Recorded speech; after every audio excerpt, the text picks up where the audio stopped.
Soy Sergio Martínez y os prometo que tras escucharme diréis de tomar acción. ¿Cómo diréis? Bueno, así me sentí yo hace 7 años. ¿No os ha pasado alguna vez que habéis tenido alguna idea, algún sueño, algún objetivo que parecía difícil y no sabíais cómo empezar? Así me sentí. ¿Cómo podemos quitarnos esa sensación? Bueno, lo primero de todo, y lo que os puedo aconsejar, es escribir la idea en un papel, que se quede de manera clara esa idea. Cuando lo tengamos claro, ya habremos hecho buena parte del camino que estamos a punto de empezar. Lo segundo, y también muy importante, ¿qué vamos a necesitar para ejecutar esa idea? Vamos a necesitar algo económico, vamos a necesitar certificaciones, contactos.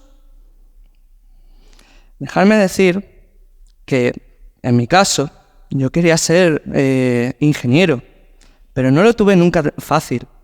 Lo primero, la parte económica, nada, no tenía nada de eso. La parte de estudios se me daba fatal. Encima, tenía a la gente diciendo de que renunciase. Así que...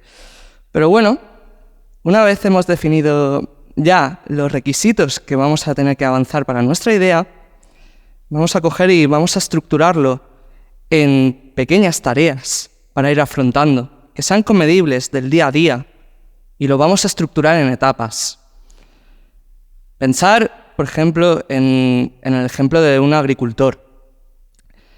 Un agricultor que necesita semillas, necesita agua, necesita buena iluminación, buen sol, y a partir de ahí, todos los días, ¿qué tiene que hacer? Tiene que ir regando, tiene que ir echando el fertilizante y todo.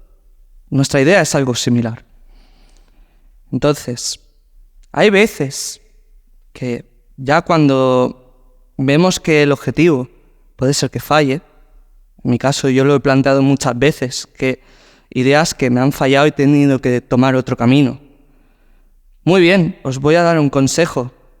Cambiar el plan, nunca la idea. Nunca.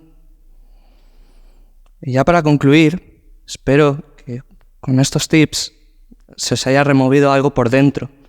Algo que, esa idea que a lo mejor no habéis dejado mover, que es la oportunidad para sacarlo a flote. Os invito a tomar acción. Sobre todo, también agradecer a ese niño que tuvo ese espíritu de ambición para transformarse en el hombre que soy ahora. Muchas gracias.